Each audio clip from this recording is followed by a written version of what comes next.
നമസ്കാരം. ഓട്ടോയും ടാക്സിയും തോന്നിയ ചാർജ് ഈടാക്കുന്നു.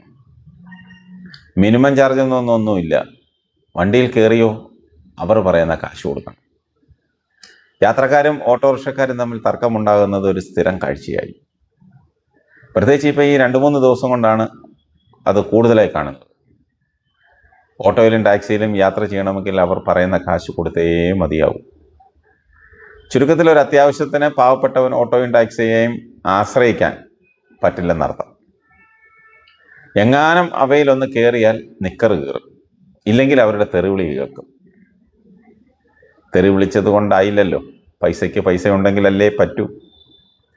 ഓട്ടോറിക്ഷക്കാരെ കുറ്റം പറഞ്ഞിട്ട് കാര്യമില്ല. അവരെന്ത് ചെയ്യും? നഷ്ടം സഹിച്ച് യാത്രക്കാരെ കയറ്റി അവർ പറയുന്ന സ്ഥലത്ത് കൊണ്ടുവിടാൻ പറ്റുമോ? കയ്യിലെ കാശ് കൊടുത്ത് എണ്ണയടിച്ച് സർവീസ് നടത്തണമെന്ന് വല്ല നേർച്ചയും നേർന്നിട്ടുണ്ടോ?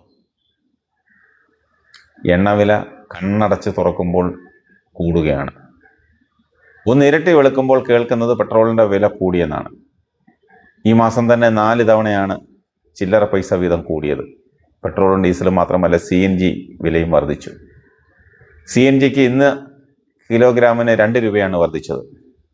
ഇതോടെ ഡൽഹിയിൽ 1 കിലോ CNGയുടെ വില 83 രൂപ 9 പൈസയായി. കഴിഞ്ഞ 2 ആഴ്ചയ്ക്കുള്ളിൽ ഉണ്ടാകുന്ന 4ാമത്തെ വർധനവാണിത്. പുതുക്കിയ നിരക്ക് ഇന്ന് രാവിലെ 6 മണി മുതൽ പ്രാബല്യത്തിൽ വന്നു.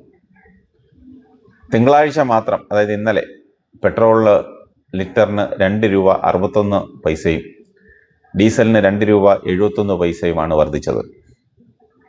മെയ് 15-ന് ശേഷം മാത്രം ഇന്ധനവിലയിൽ 7 രൂപ 50 പൈസയുടെ വർധനമാണ് രേഖപ്പെടുത്തിയിരിക്കുന്നത്. ഇന്ധനവില ഇനിയും ഉയരാൻ സാധ്യതയുണ്ടെന്നാണ് എണ്ണക്കമ്പനികൾ നൽകുന്ന സൂചന.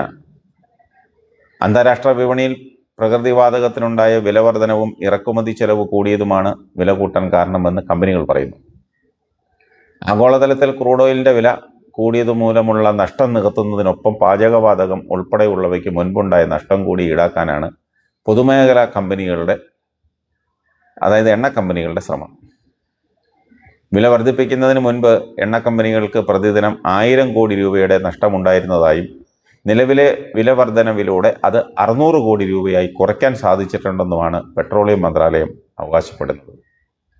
അവരുടെ കാര്യം അവർ ന്യായീകരിക്കുമ്പോഴും ഇവിടെ സാധാരണക്കാരൻ്റെ നിക്കർ കീറുന്നത് അവൻ അറിയുന്നില്ല.